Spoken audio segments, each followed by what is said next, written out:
All right, man. So, uh, man, I'm actually excited because I got somebody who I actually went to school with, um,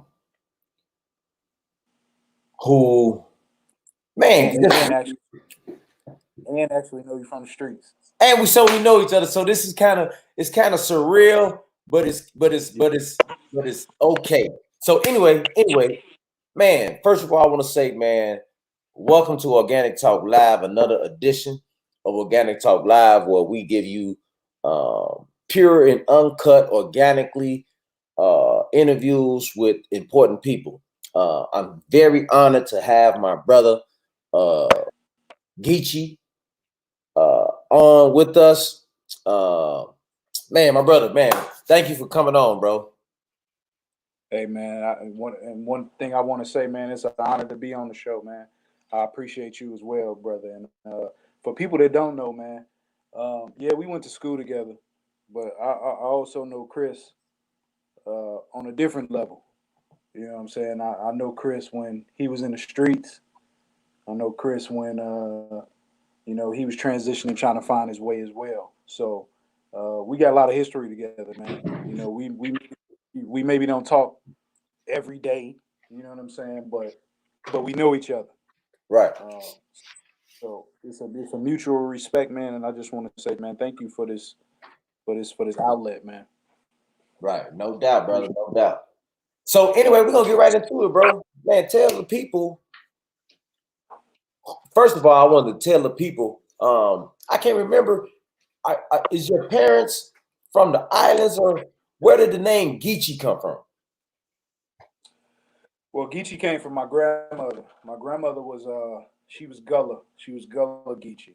My Okay. grandmother was in Mississippi, still in the Gullahs, where Ogeechee is it's a culture. It's a culture of people, man, and they still exist to this day. It's still the community of Geechee people to this day. Hmm. Um, my grandmother was Geechee. She barely wore shoes, ate with her hands, real country, and Hmm. just a real strong woman, man. Strongest woman I ever seen besides my mother. You know what I'm saying? So she was the one that named me that for reasons she had her own specific reasons I don't want to get into, but she and her family was a part of. She used to tell me stories of um, how we've been on that land for the past 2,000, 3,000 years. We've been on that land. Right. So when the transition came, or when the plight came, how they lost so many brothers and sisters and they had to fight as well. But they still own that land to this day. And Ogeechee River, look it up for yourself. Ogeechee River is 280 miles, man. That runs through Atlanta. So I'm in tune with some of the Geechees. A couple of my partners are from Charleston, and they are Geechee. Yes, Um, yes. and the dialect, the food, everything is different, and Yeah. it's kind of like matter of fact, it is a whole culture of its own. Um, and just hearing the word Geechee all of this time, I never knew that there was something attached to your name, bro. All these years I know you, it's been over what 30 years. I never knew that there was actually a real people attached to the name Geechee until recently when Man, I met my partner from Charleston. it's kind of crazy because me either. Even though I knew, I didn't know, Right. and that's a powerful statement. You may know something, you may have known something, but now that you know, you take a different look at it. And I was told that when I was younger, but I didn't realize the magnitude of it. And just recently, within these past couple of years, man, is when I started to reconnect back with my people Hmm. in the U.S. and in Nigeria, and so on and so on. Facts. That's a wonderful thing because a lot of times we be you know, we go through life and we try to make things, we try to make it up as we go. So to have a starting point is awesome. You know what I'm saying? To have a starting point to say, okay, my lineage come from here. You know, you ain't just shooting from the hip and saying that I'm African. But, you know what I'm saying? To be able to have a direct connection. Yeah. Yes. And as blacks, man, we don't know our lineage. We don't know if it's your great grandmother. That's all you know up to. You know what I'm saying? And we don't know where we come from. But I'm fortunate enough to know of my people, man, and I'm thankful for that. And that's half of the reasons why I'm excited and I'm happy to be making the moves that I made and the choices I made. Mm-hmm. Okay. And one of them choices was the music industry. Okay, so yeah, we're finna get into the music right now, man. Tell me, man, rest in peace, our brother, old Rilla. Lee. Yeah, man, rest in peace, man. Good brother, man. We definitely pay our respects and our honor to the brother. But tell us, you know, how did that formation of YP start? How was that created? YP, Young Players. Young We players. was always we was always we was always together, man. I guess you can say from school to out of school, and we was in the streets tough. Um, so we knew that we had a talent. We was goofy as hell. You know what I'm saying? We Right. was two goofy characters. We was always kidding, and we knew everybody. We knew everybody, man. We was cool with, you know, the nerds in school to the dope Right. boys out on the block. And so it was only right that we, just turn that energy towards something else. And once I said to bro, man, about rapping, man, it was no question. He went with it, man. Bro was with it, and he's half of the reason why I kept going after his passing in 2012. Mm-hmm. But YP just came up, man. We were just like some young players, man. So we was just like, hey, YP, young player Right. for life. Okay. So tell us a little bit about the induction to M Dub Records with our brother Frank Nitty, man. Shout out to my brother Frank Nitty. Yes, sir. Much respect to Frank Nitty, Marcus Struthers, Marlo Whitlow, Marlo Whitlow. DJ, Mm-hmm. George Adams, Reggie, Lifeline, Randy Malone. Kankakee's very Man, own, man. very, very own, man, very own. We was doing our thing, and they was forming a group, man. It's just I feel like it's something that all Kankakee people should be doing. Not even Kankakee, just everywhere. Mm-hmm. We just decided to form Megatron, and they saw what me and Oron was doing, and they saw the energy that we was bringing. So, asked us, did we want to come along with the conglomerate? We joined them, and man, it turned into something that one of the best moments in my life, man. It's something that I'll never be able to forget, brother, because they took us, man, from New York to performing for A&Rs for 3 days to opening up for just all type of artists, man. So it's something, man, that I most definitely take to heart, man. I got M Dub tatted on my shoulder, brother. Right. Taking him to the grave. Right. Yes, sir.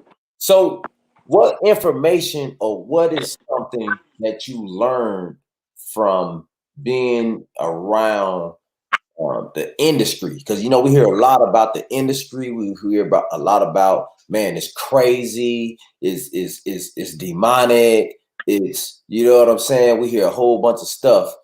You know what I'm saying. So what information could you give some young brother right now that want to do music and he's into music? What information could you? What is something that you can tell him? Validation. Mm-hmm. You don't need validation from nobody, especially a big company, because it's exploitation, man. And it took me a while. Took me a while to come to senses with that, because we were we were going to New York. We was going to all these different places trying to get this record deal, trying to get this when we already had the record deal. We had the records. Right. We didn't need the big company to give us validation to say, hey, y'all are signed. Here's what it is. Yeah, the money would have been good up front. You know, give us a couple $1 million up front. Yeah, the money would have been good, but if you are a young artist, man, and you're trying to come out now, be independent. Do it on your own. Sell your own stuff. You don't need to go to the big companies to try to tell you what you need to sound like, what you need to put out, what you need to dress like. And there was some of the things that not that well under M-Dub, I didn't deal with that personally. Right. It was later. It was later on in life when I had to start dealing with how they wanted me to sound, different type of stuff like that, which we get into. But being independent, man, do your own thing, sell your own stuff, make your own money. And now is the time to where you can upload all your stuff online, man. Back in the days, man, we had CDs. Right. We was bumping CDs out the trunk. You know what I'm saying? So to reach people in New York and I'm in Chicago, what are the odds of that? Right. Now, the internet. Now you got the internet, bro. Right. So the internet will make you money. You don't need to go get signed from these big companies, man. So kill all that. So listen, let me kind of throw a curve in there. Say I'm gonna use Chief Keef as an example, because his grandmother and my grandmother stayed in the same not nursing home, but assisted living apartments. So my grandma used to tell me about Chief Keef before he got signed. So say there's a young brother right now who he got a little buzz on the internet, but the record company come to him and say, yo, we're gonna give you this bag, but we need you to keep this content like a Tekashi 6ix9ine. We need you to keep inflating tensions in the streets. We need that drama to say.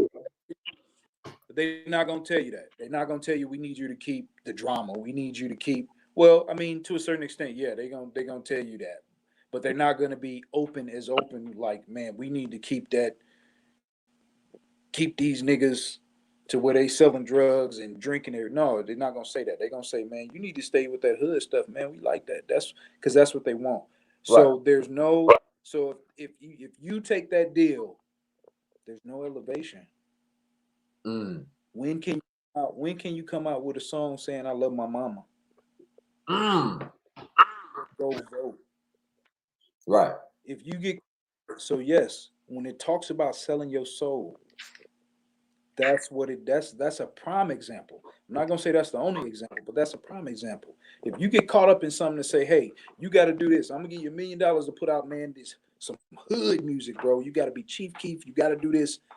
Then Chief Keef, once he get 5 years in the industry, he want to put out something positive because now he got a kid that's growing up. Or I witnessed my partner died, and I want to put out a tribute to him. That's not drill music. Then you're going against the system now. You see what I'm saying? And of course, you're not gonna get a lot of radio play from it. You may get some, you know what I'm saying, what you put into it. But you're not gonna get the mainstream behind it per se. So I remember when Too Short didn't want to put that Born a Mac album out. He didn't want to come out all raunchy, but the label said, listen, we need you to do this. We like this. And when he did want to put out some more uplifting music or some more positive music, it really didn't get the buzz. It really didn't get the backing that say Born a Mac got. Right. Even with what's the artist? He was just talking about this, man. He was talking about how Bobby Shmurda. When Bobby Shmurda was in the AR office, and I'm just sitting here and I'm watching this. I'm like, wow, I'm so pleased, but yet I'm kind of frustrated because I'm looking at this young brother that got talent, and I'm looking at him doing this jug like I don't want to say he was cooning, but he doing this jug to get signed for these white folks. And Nipsey Hussle and already showed us, yo, you can do this on your own. You don't need this backing of these people. But I understand the circumstances that some brothers may be in, that they need this money right now. I can't wait until the internet blow me up. Right. Right.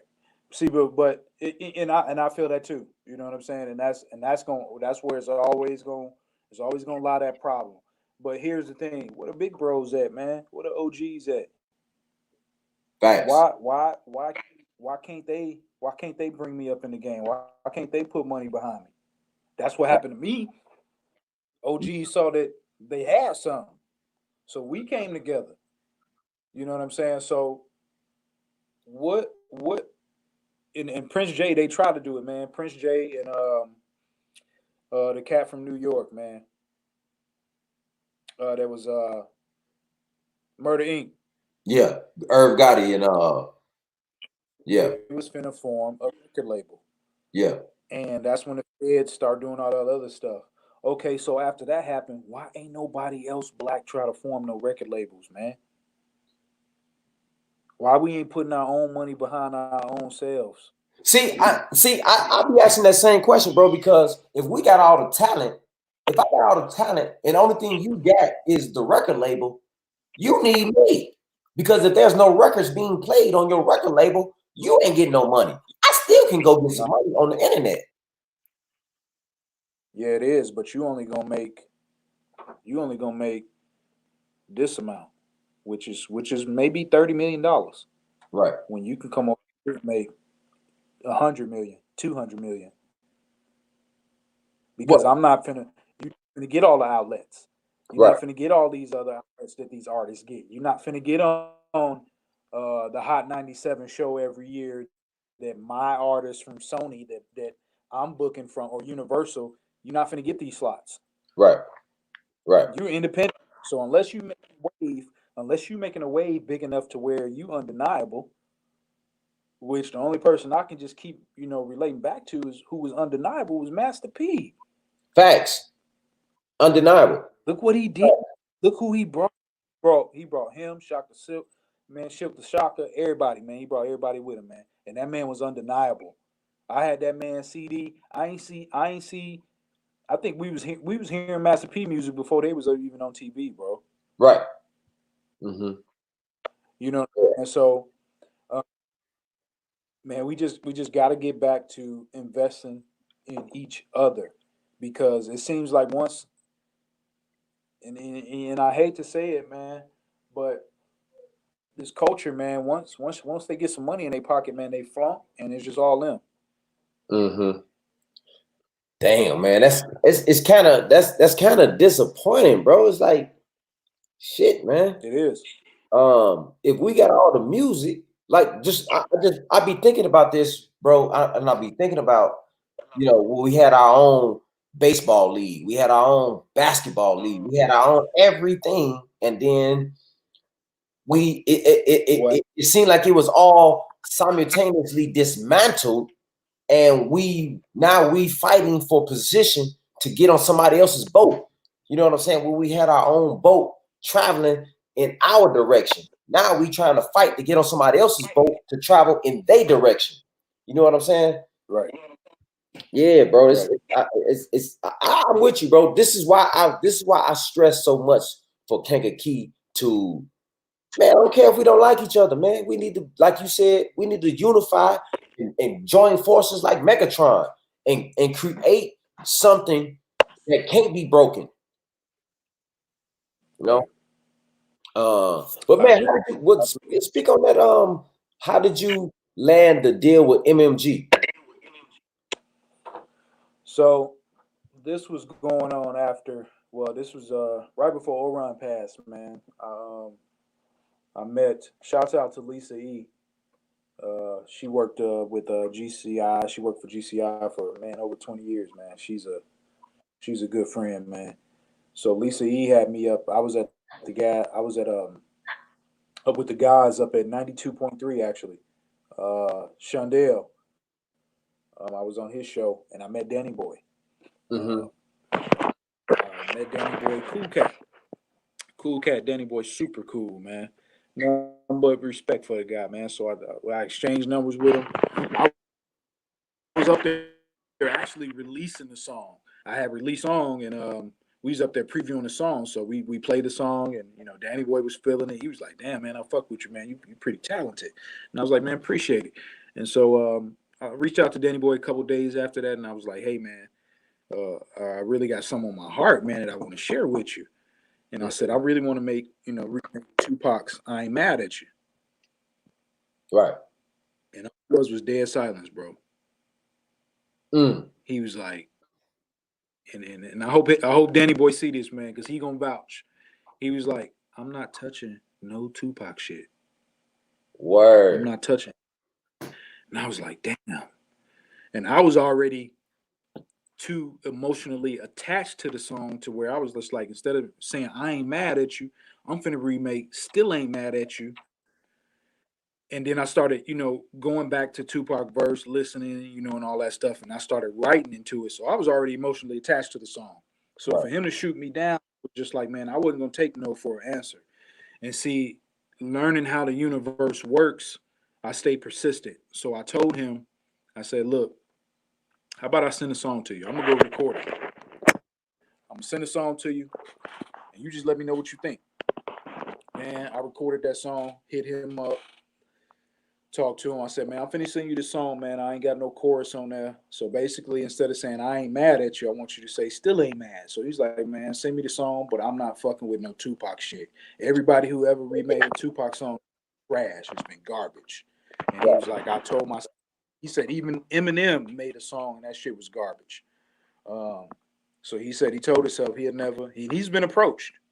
He's been approached hundreds of times to do a Tupac song. Mm-hmm. So I sent him that song, man. I think my song it's almost 5 minutes long. It's a pretty long song. It's about 4 minutes. Okay. Uh, bro called me back 5 minutes later and said, "Man, this is the most prolific song I heard." He said, "You just embody his whole soul." So, man, I was emotional thinking about it because it took a lot out of me to write it. You know what I'm saying? Because I was going through a lot at the time. So uh, we recorded the song, and a week later, Nate Dogg died. Dang. So it became sentimental to Danny Boy. Mm-hmm. So in the midst of us recording this song, getting it mixed and mastered, his friend passed away. Right. So I was like, I'm talking to him. He emotional right now, and I'm just like, man, I'm trying to give him some comfort. I'm, trying to give him some type of words of encouragement. So my thing was, I took it straight back to my friend, my best friend. Mm-hmm. Like, bro, Oran wasn't really doing the rap thing. He was just like, man, we've been in this rap game since we've been 15. I think this was 8 years ago. So I was 34. And he was just like, man, I'm not fucking with this rap shit no more. It ain't never got me nothing. We Right. steadily throwing money in this well. We steadily throwing money down the well and we ain't getting it back. Mm-hmm. We pay money to go to record. We pay money, all this stuff, and we ain't recouping, bro. He's like, I'm done. So I was just like, man, I feel you. He's like, but I support you. I'll do shows with you if you want to, do some of our old shit. He's like, man, I always hold you down with you. And he did. So I took that song to him. I played that song for him, man. Bro just shook his head. He said, dog, I cannot believe it. And We got to that song. Yeah. I don't think we got to load it up. Hey, bro, can you load up that song in here? Okay. So we'll probably get it loaded up. So that song took me a lot of places, man. It put me in a lot of places to talk to people. Right. And I was approached by MMG for the single, and it was a single deal. And I signed to MMG. I wasn't gonna sign first, but this was a little bit after Oran passed. Oran passed in 2012.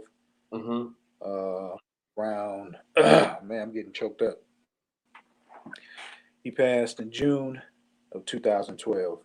So it kind of fucked me up, man. I was in a depression for a while, man. Facts. So Take your time, bro. It's all right, bro. I already know what it is. I already know.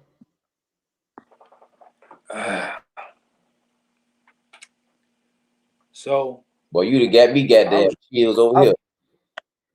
I was just like, man, you know, fuck it, man. I was just like, man, I'm out here by myself. Yeah. So,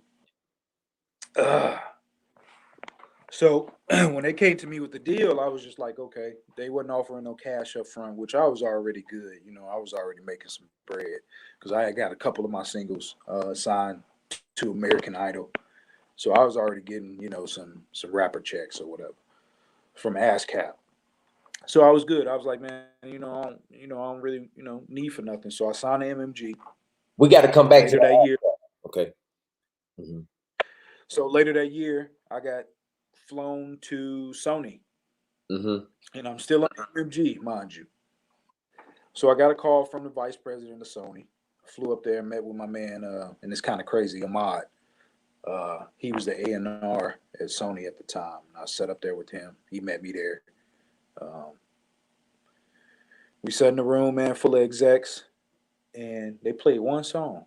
Mind you, I told you I had songs that I was, being American Idol, I was getting paid for.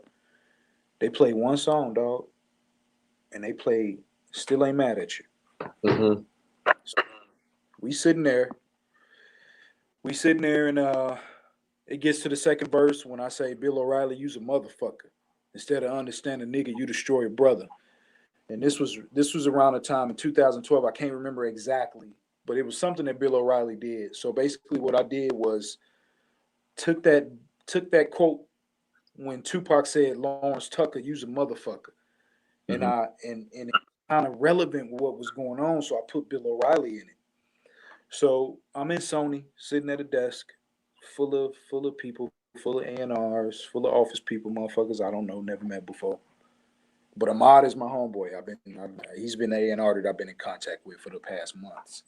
Right. So when I dropped the single, Ahmad was like, "I need you here. I got you here. I sent this to the VP. He wants to talk to you." So I got flown out there. Whoop-de-whoop. Man, they play this song. It gets to the second verse, and I say that. Dude stops the song. Starts the song over again. So I'm like, okay. I look at Ahmad like, man, maybe they feeling this shit, or I'm getting itchy. Like, this is it. This is it. I'm finna sign for this check. I'm finna get this bag. Right. Gets to that second verse again to where I say, "Bill O'Reilly, you's a motherfucker. Instead of understanding, nigga, you destroy your brother." He stopped it, and he didn't even get to the rest of the song. But I know he heard it before I even came there. Facts. You know they do their homework. They all heard it. So he cut the song off and said, "Meeting's over." And I look at Ahmad like, man, what the fuck is going on, man? Right. And Ahmad and keep, be cool, stay cool. I'm just like, dude, why am I here? So, I'm getting a little irate or whatever. I start speaking up. Everybody's getting up from the desk, and I was like, man, please just stay calm, man. Let's step outside now. So when we gets outside, Ahmad says to me, "You don't know, this was the vice president. You wasn't in there with the CEO. You don't know the relationships that he may have with Fox. And you just said something about a Fox." Facts. So he said, that's like me having an issue with a cat, and then you got this cat coming around me,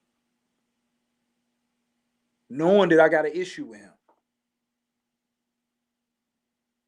He's like, so it's way bigger than you, man. I was like, well, man, I can change that. And at that moment, I stuck my foot in my mouth because I felt confliction. Like, why the fuck am I changing what I'm saying? I'm gonna do that for some bread. Ma was just like, nah, man, you just like meeting's over, man. You know, if they say anything else or they come back at me, I never heard back from something. Which I'm glad that You can't be serious right now. I never got to that point to where they say, hey, well, you can change it. Let's put somebody else in there. Because then it's changing me. Right. That's just everything that you just asked me about that Chief Keef situation or this drill. Why am I going to change? It's freedom of speech. See, that's why. And see, that's why I told you, man, I wanted to be at the studio when we did this. Because here is where I speak freely. Is where I'm comfortable. I spoke freely. I speak freely here. And it lasts forever. The music that me and Oran did will last forever. My kids can listen to that. So I wanted to be in a place to where I can be myself. I'm not saying that I can't be that at home. I can be that anywhere in my car, but I wanted to be somewhere to where it brought me back to here. You know what I'm saying? So, yeah, that Sony situation, man. After that, I was done, bro. I was done. Mind you, I just lost my homie 6 months ago. Then I got flown out here. Y'all wasting my time, and I got one of the hottest Tupac songs. What? With the dude that was on the song with him? Right. That's my middle. So man, you know, dude, you know, I got some offers here and there, but man, the love wasn't there no more, dog. I didn't want it. Did you feel like I know for me, sometimes when I be going to a job, even though I'm an independent contractor, I be feeling sometimes that my value is not being respected. Did you feel like that when you went to Sony in that meeting at that time? Let me tell you something, man. Yes, I felt like I wasn't being heard. Right. Y'all heard me, but y'all was just looking at the problem. But me as a person, I wasn't being valued for my talent. So you gonna take this one thing I said and just say, not even give me a chance. But the problem came was I was valuing y'all too much. I put too much value in y'all. Because then when I didn't get out of it, I was upset. But I was going about it the wrong way. You know what I'm saying? I wanted something from y'all, so I was expecting something. And so when I didn't get that, that's when the hurt and the pain came in, and the upset and all that stuff. But value, let me tell you about value. Man, I'm glad you talked about that, brother. Because from that situation, I always knew my value. But from that situation, musically, I knew my value. But moving down here to Texas, man, bro, I went to school for heating and air conditioning. If you would have told listen to what I said, heating and air conditioning, bro. I wasn't doing no hard work. I wasn't twisting no wrenches and turning bolts and doing that shit before I moved here. I only been here for 4 years. So getting in heating and air conditioning, I started working for these companies. I go to this company, they want to pay me $18 an hour. But then you charging the customer $14,000 to put the system in. Okay. And I got a guy who's been working here for 2 and 3 years, and you only making how much? Nah, I can't do it. I can't do it. So it's, you know, here in Texas, man, I've had about 10 jobs, 12 jobs since I've been here, maybe more than that. Because I would go there and they don't value y'all. They most definitely ain't gonna value me because I know my worth. You know what I'm saying? I ain't been doing this 20 years. I'm still green. You know what I'm saying? But I know a lot. I mean, you even see when I was traveling around the world when I was doing the I remember when stuff. you jumped in. Yeah, because I know my worth. You know what I'm saying? I know my worth. So you can't pay me $18. I ain't been doing this shit all my life, but you most definitely ain't finna pay me 18. Right. I know I can walk in this house and this person can have a battery low on their thermostat, and I can sell them a whole system. I know these things They because don't I've know been it. in the street. Right. I've been a salesman. Right. You know what I'm saying? So value, that's important, man. So while we speaking about value, man, I sold my t-shirt business. Mm. What was the name of it? Be- well, I didn't sell my brand. I trust them. The name of my t-shirt is Hugh Lux. This is an old t-shirt, so excuse me. But Hugh Lux Clothing Company, man, I had a couple clothing companies. Hugh Lux, GGBC, couple trademarks I own. But I valued my time. Mm-hmm. So I started looking at stuff and was like, I'm not finna keep fooling with this vinyl. I've been doing vinyl for 6 years, 7 years. Mm-hmm. I made thousands of dollars, man. I was doing orders for schools, man, 1,000 shirts, bro. I was bringing profit 2,500. You know, I made my money, but you work with vinyl. Yes, this vinyl right here. It's it's a lot. Mm-hmm. Yeah, it's a lot, especially when you want layers and colors and this and that. And I was just like, you know what, man? I want the machine that costs $25,000 that puts it directly on the t-shirt That DTG machine. because I've mastered this. Mm-hmm. Not at all. I'm not saying that I knew the ins and out, but I feel that I was at my peak. So now, instead of me coming in here doing all these, now this is me personally. I'm not talking about people who do vinyl or whoever. This is me personally. Right. I got to the point, man, my time is valuable.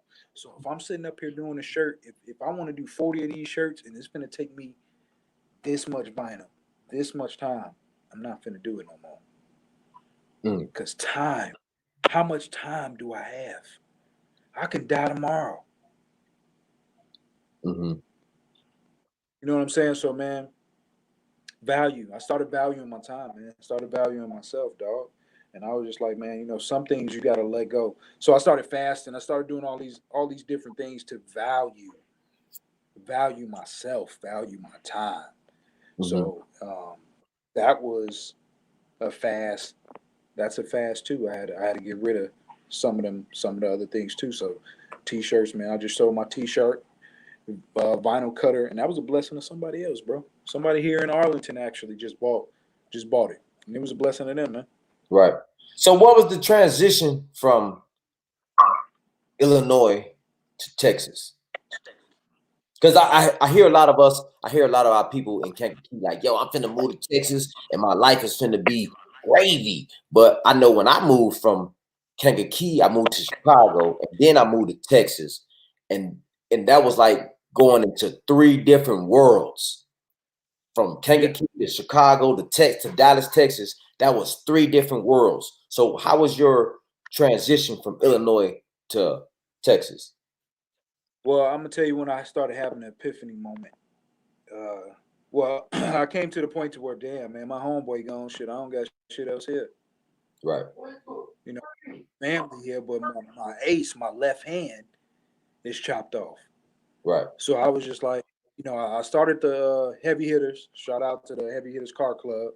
We started doing stuff in the community, you know, book bags, all that stuff. But, you know, man, we would hit blocks and it'd be a box. I ride down Court Street and that's it. You ride down River Street, that's it. You only can go so far on Court Street, then you Right. at the limits. Right. So I started feeling like, man, you know what? How you once again we coming back to that. I started looking at my life, man, and just started to see and realize how big this world is. And I don't want to be in this same spot. I want to get out and live. Mm-hmm. That was, And I that's think what I that was my decided. thing too. Mm-hmm.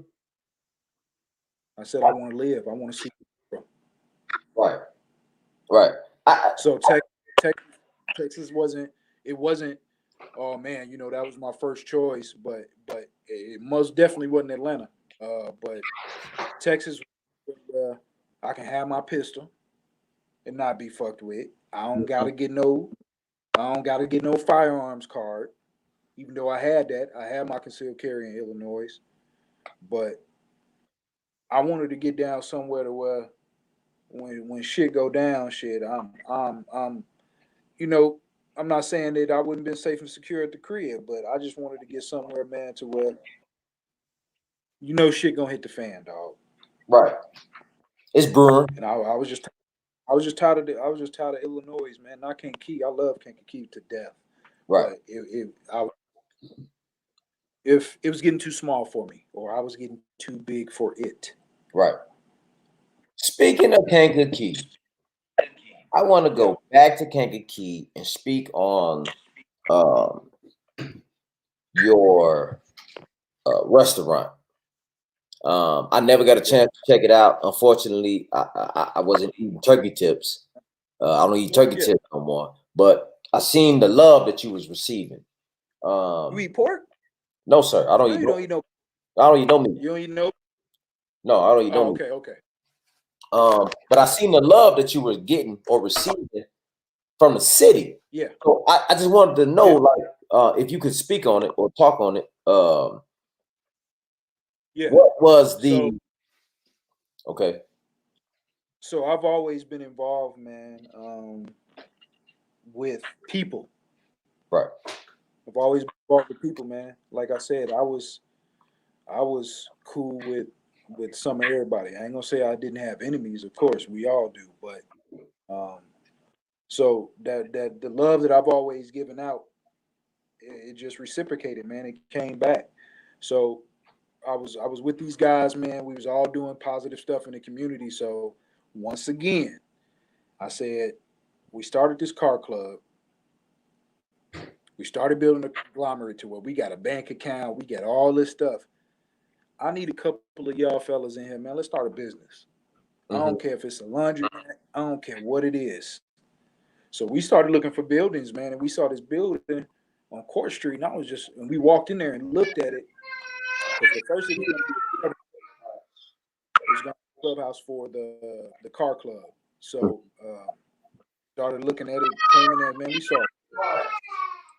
Hmm. So I said to the guys, I was just like, "What's up, man?" I was just like, "What y'all want to do, man? We can go in 1,000 a piece, get this up and running." So I had two guys come forward, and we just turn an idea into something physical. And I like doing that, man, because I'm a creator. I like actually the thought of creation, where you can think something in your mind to where you can bring it to life, to where you can actually touch it, taste it, feel it, see it. Right. And so when we did that, man, the love they just over poured out. Like I said, man, I'm one of Kankakee's own, man. I love that city, and my city loved me. So and that's what we did. We just show love to them, and we always show back. And but previous up to that, man, I just can't. You just can't open up no. You just can't do that. You know what I'm saying? So we was giving out book bags. We was doing out back to school events. We was doing Easter egg hunts. We was doing that. So and mind you, I was in the music, so Hmm. I was known. And I wasn't no knucklehead. I wasn't out here robbing people, doing God knows what. You know what I'm saying? I'm not gonna say I wasn't always the best. You know what Right. I'm saying? I did some things that in the past that I don't want to talk about, but I've always been a good person to people. So, and I know a lot of people, man. So when I opened that, man, it just people like to eat, bro. So man, it was love, man. Yeah. So I'm sure there's probably gonna be somebody that's gonna be like, man, I want to open up a restaurant. Could he tell Yeah, me some of the steps that I need? Because I know you got to have your sanitation license. You got to have the health department to come through, and they got to make sure that your vent hood, you got your oven, you got everything is in order. yeah, it's simple, man. And one thing I want to tell people when it comes to LLCs, when it comes to opening businesses, when it comes to the health department and all that sanitation, it's easy. Hmm. Don't let it scare you away. Don't let it scare you away because we come up with some of the greatest ideas, man. I talk to some of my partners, man, and we'll come up with an idea and say, man, we need to get that patent. Then a Hmm. year later, guess what? It come out. So you can't be fearful, man. It's easy. The knowledge is out there. You just got to go get it, man. You just got to have some people in your corner that are willing to share that knowledge with you. Getting into the restaurant business, we acquired the building first. We went in there and did some cleaning. Um, we started stocking up. We got a budget on what we started with, a small menu as far as what we was gonna do. I reached out to some contacts and got a menu drawn up. We started using free social media Mm-hmm. to you know help us with the restaurant as far as their advertising and all that stuff. You contact the state, they come in, do their inspection. It's simple. It's simple, man. If y'all want to do it, it don't necessarily got to be a restaurant. It could be a vending machine business. It could be, just something simple, man, just to get started. But you have to start. You got to start somewhere. Right. I think that's the biggest issue. Is that we try to look at the whole staircase instead of looking at the first step in front of you. You know what I'm saying? And you see that whole staircase, you be like, shit, no, I can't walk all the way up there, man. My legs hurt. Or we make excuses and say, man, that's too hard, or we have these imaginary haters and said, man, people blocking on me and all of that. When it's really you. You got the capacity to do whatever you want to do. But That's how David Smith. See you, yes, brother. man. Shout out to my brother David Smith, my brother Ellis on here, man. We appreciate y'all with the comments. Keep the comments coming. If y'all got a question to ask my brother Ghiche, I'm sure my brother will be more than likely to answer your question. But I want to go backwards, bro. I want to talk about the ASCAP. You mentioned ASCAP. Explain to Yeah.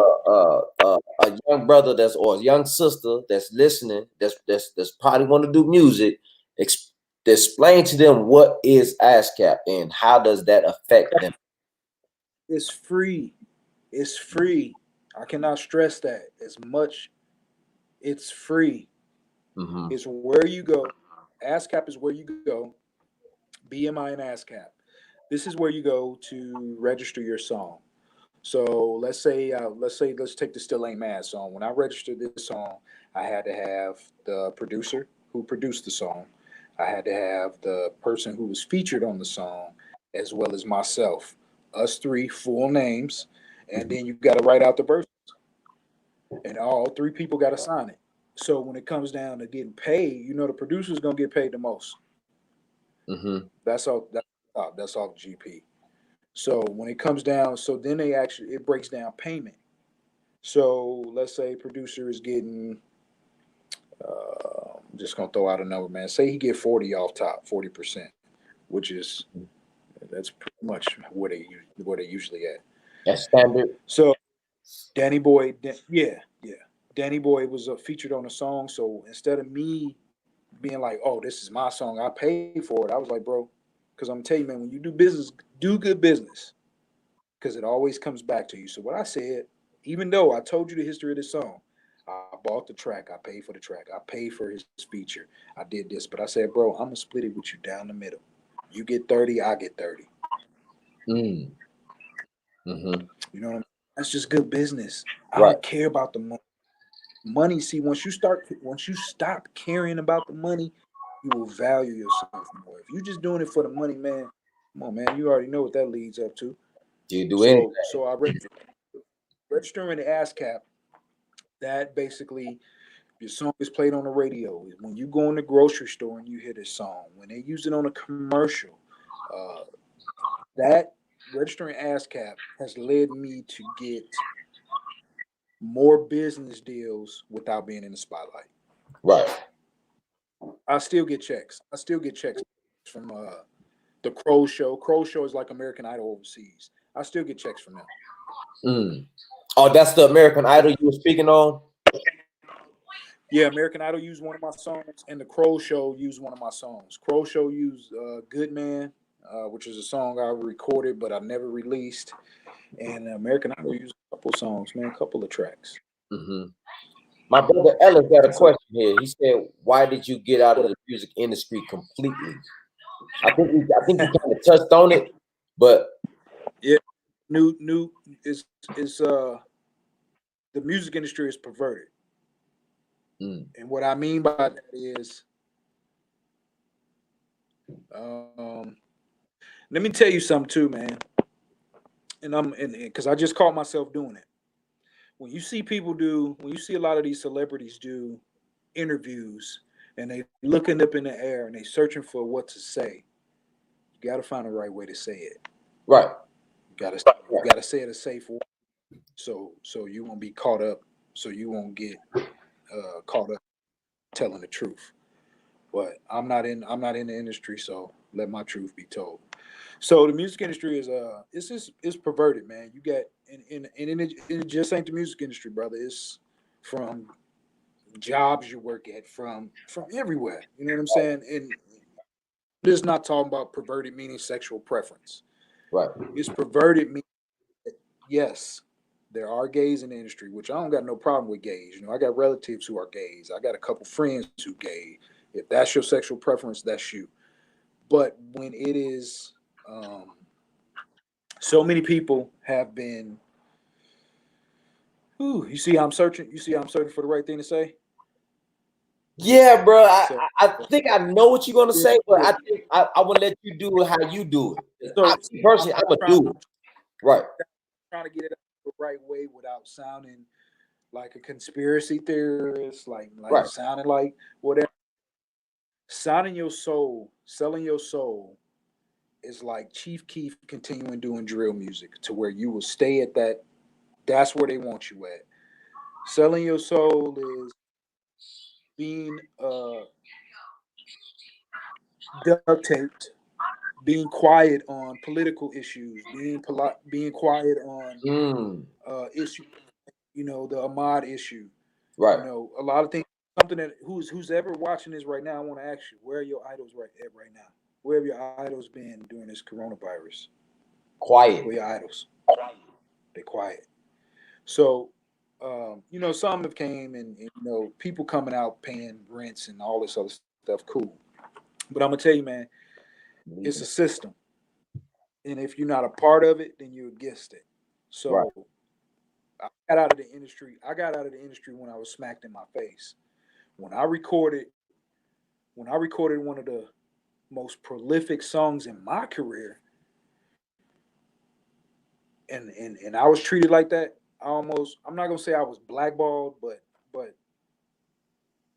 they ain't gonna want to fuck with you, man. If you talking conscious stuff, if I'm not talking about being in a club and rapping and all this stuff, so I had a moment to where when Orun said he was done, my son was 12, 13, 14. So I can't be out here rapping about the shit I used to do. Right.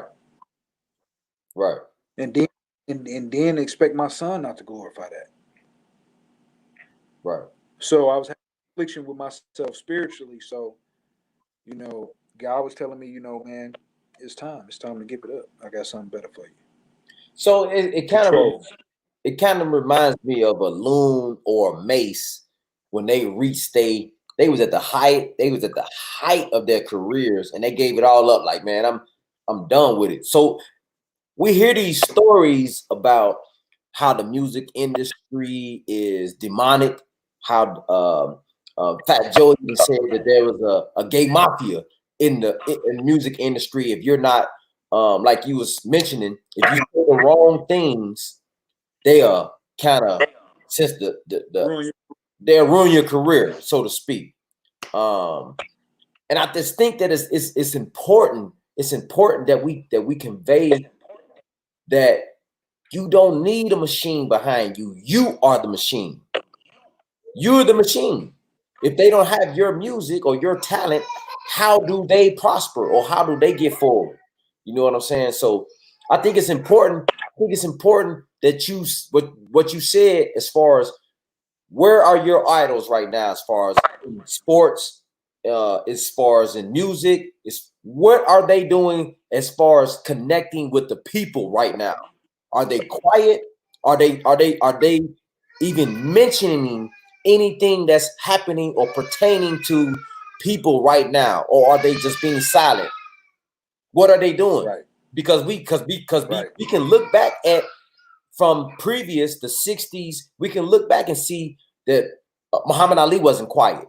We can look back and see that Wilt Chamberlain and all of these people, all of these sports entertainers and musicians like James Brown and all them, they wasn't quiet on social issues.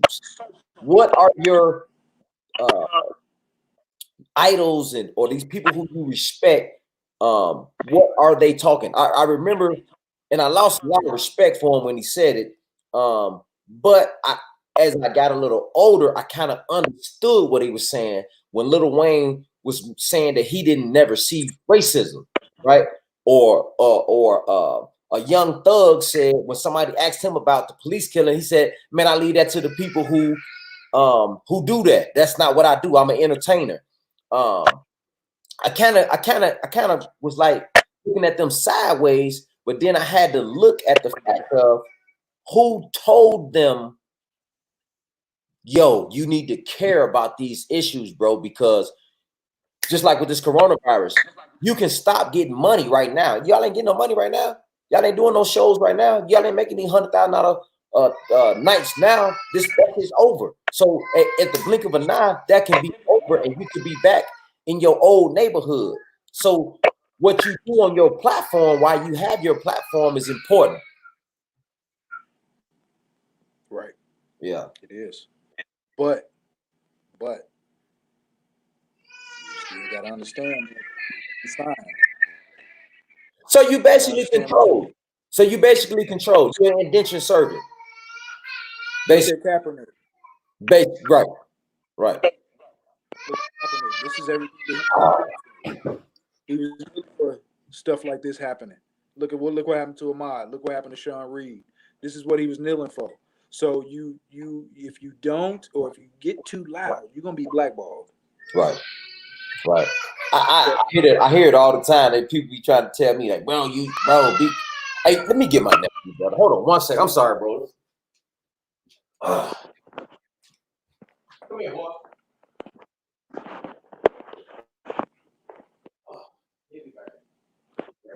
Hey, be right back. Be right back. Sorry about that, bro. It's time, man. Yeah. So yeah, that's why I kind of figure, Tupac stands. Tupac was assassinated. So for me to, well, he was so-called assassinated. Tupac, which I can't get too deep into it, but he didn't die until Tupac died a couple years ago in Cuba. But see, now we'll talk about that later. So now you just dropped something, bro, and now everybody gonna be hitting me up like, man, what the bro was talking about, man? We're talking about Cuba. We'll talk about that later. But so he was a problem. So what and how I had to piece it together was I remade one of his songs. Mm-hmm. So who besides, and I can say Kendrick Lamar because he's a conscious person, but I think they don't want no more. They don't want no more Tupacs. I agree, but I won't necessarily just say Tupac. I would say they don't want no more people who they can't control. They can control Pop. He was control. They put a microphone in his face. He liable to say anything.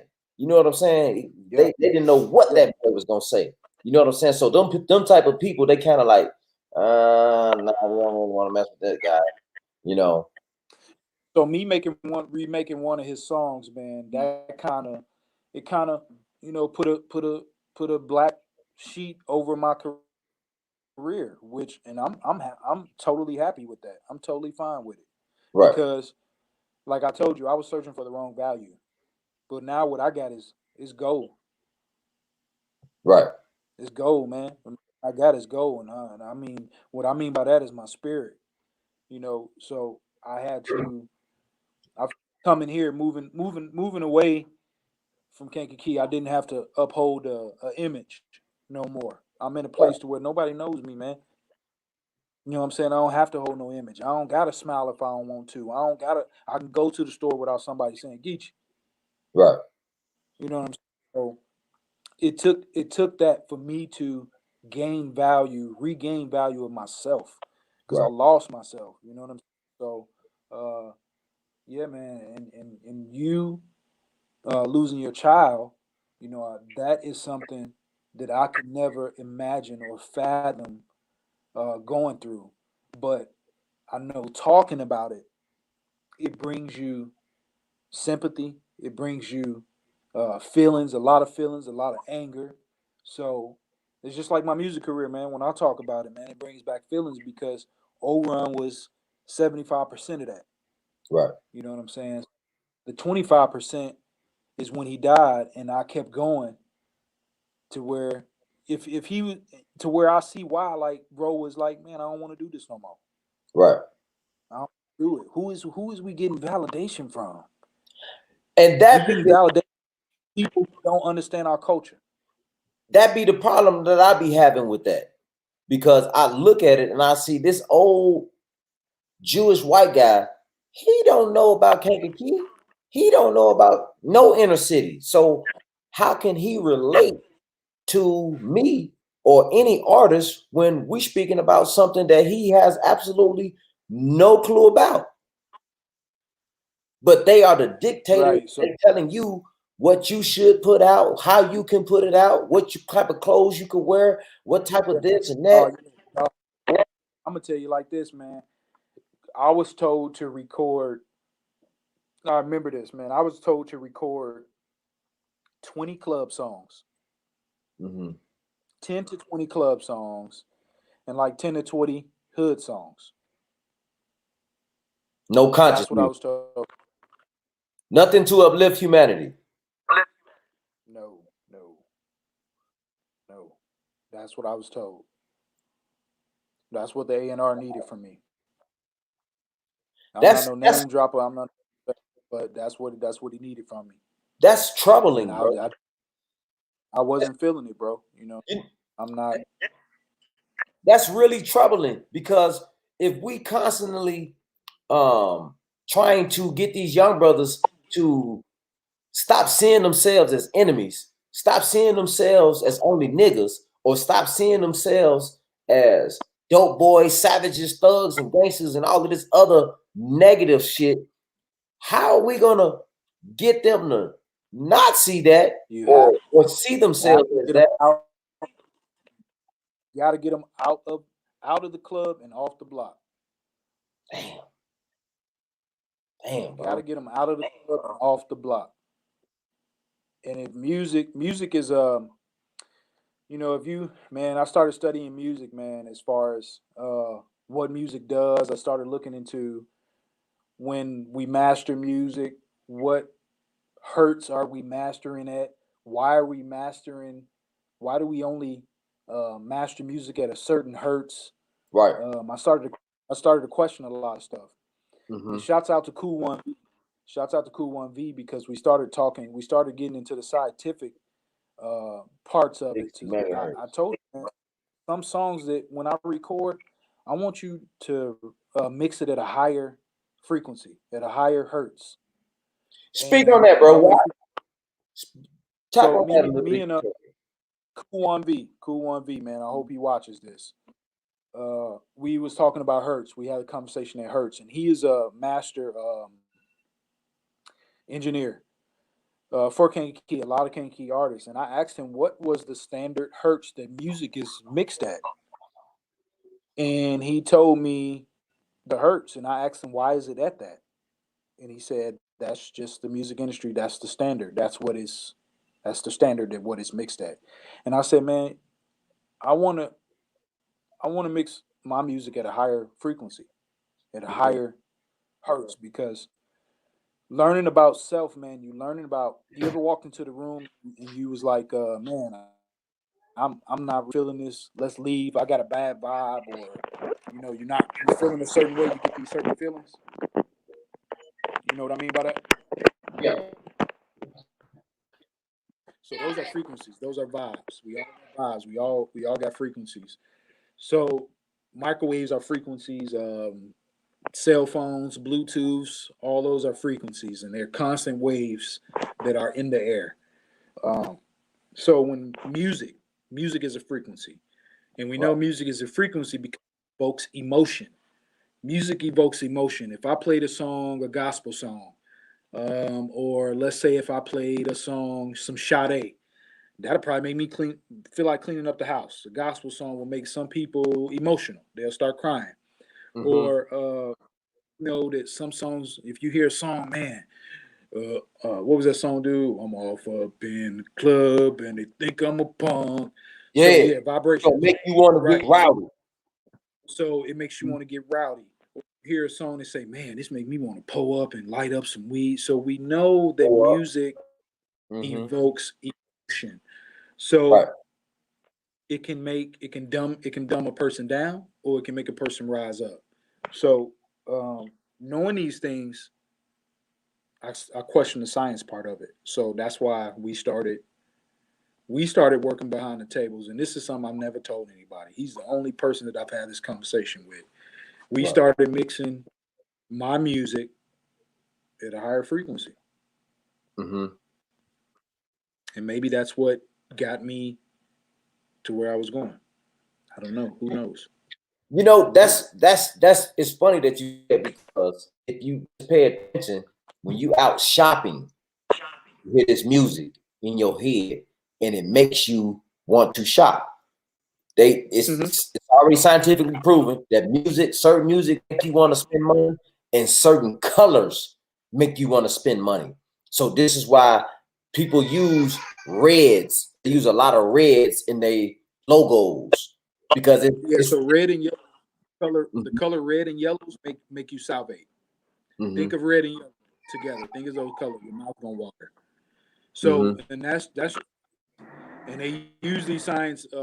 Burger King logo, McDonald's logo is red and yellow. Chick-fil-A. And I know these things. I started to be conscious and get knowledge on these things and putting two together. And it's all a game. Man, so anyway, man, what's next? What's next for my brother Ghiche? Man, right now, man, I'm in reset mode, man. I'm just really I'm just really digging into self right now, man. I've been fasting, man. I fast for about 12 hours, eat once a day.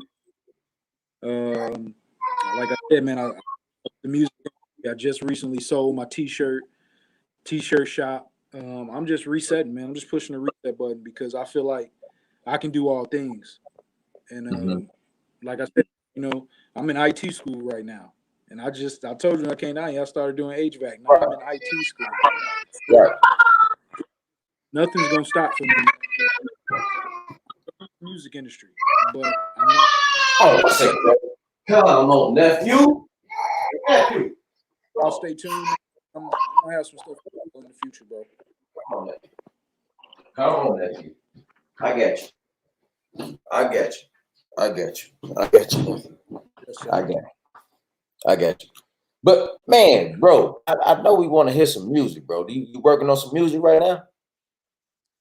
Man, I haven't been, man. Like I said, man, I've been having too much confliction, man, as far as what I want to put out here. I got a lot of stuff I want to say, and I got some street shit that I want to put out too. But it's not in me no more to actually record, man. I just feel like energy.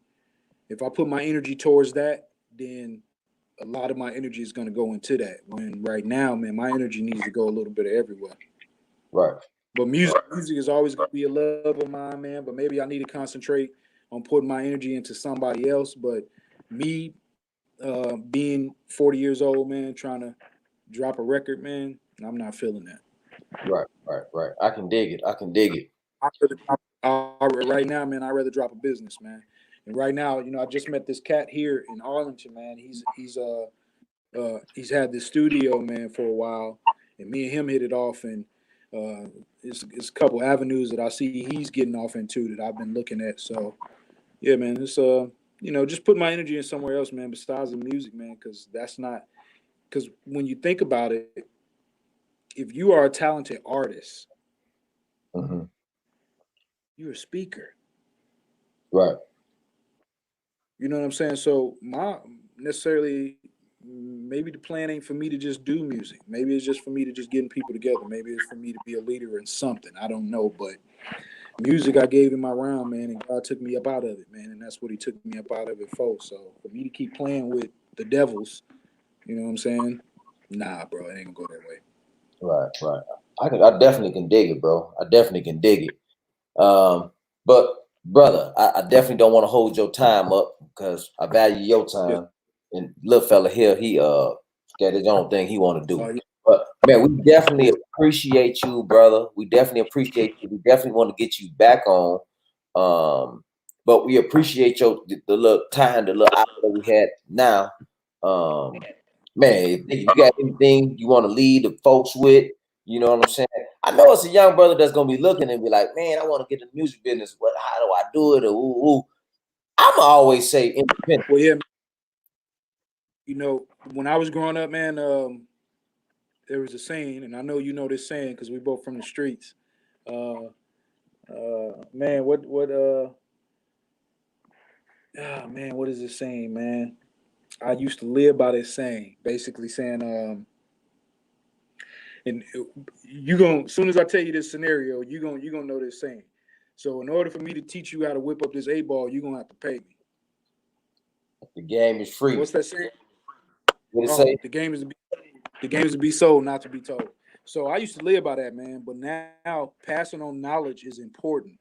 It's important to the youth because if somebody want to get in the music industry, I don't want them to make the mistakes or take the paths that I took. I want them to be independent.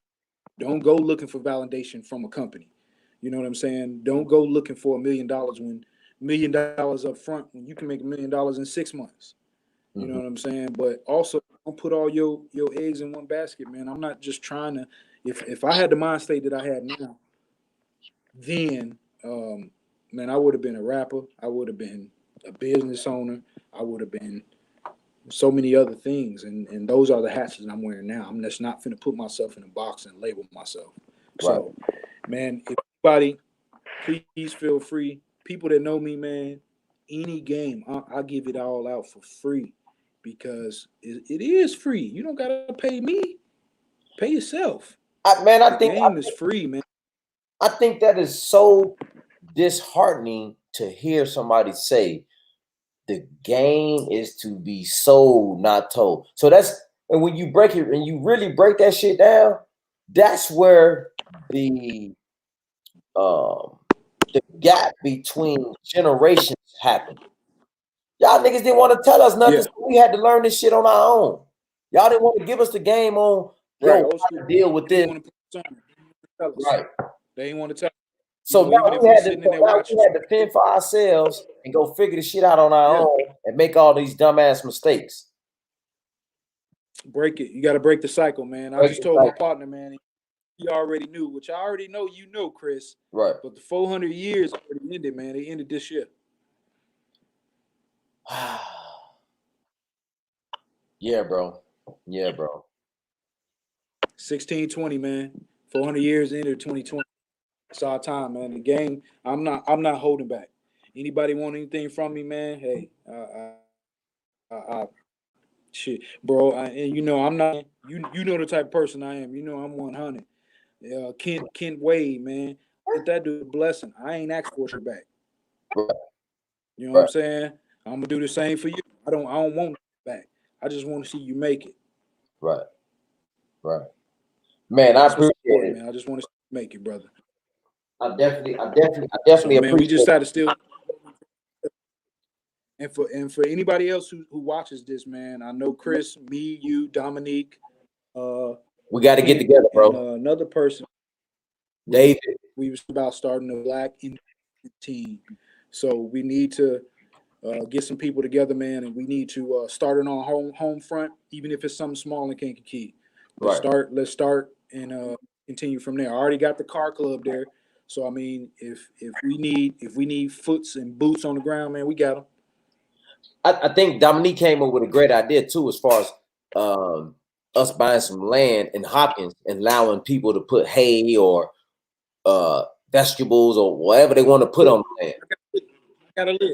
I got a lick on that too, and I'll holler at you about that. Facts. We'll talk about that offline. But anyway, bro, man, once again, Yes, it's sir. always been a pleasure, bro.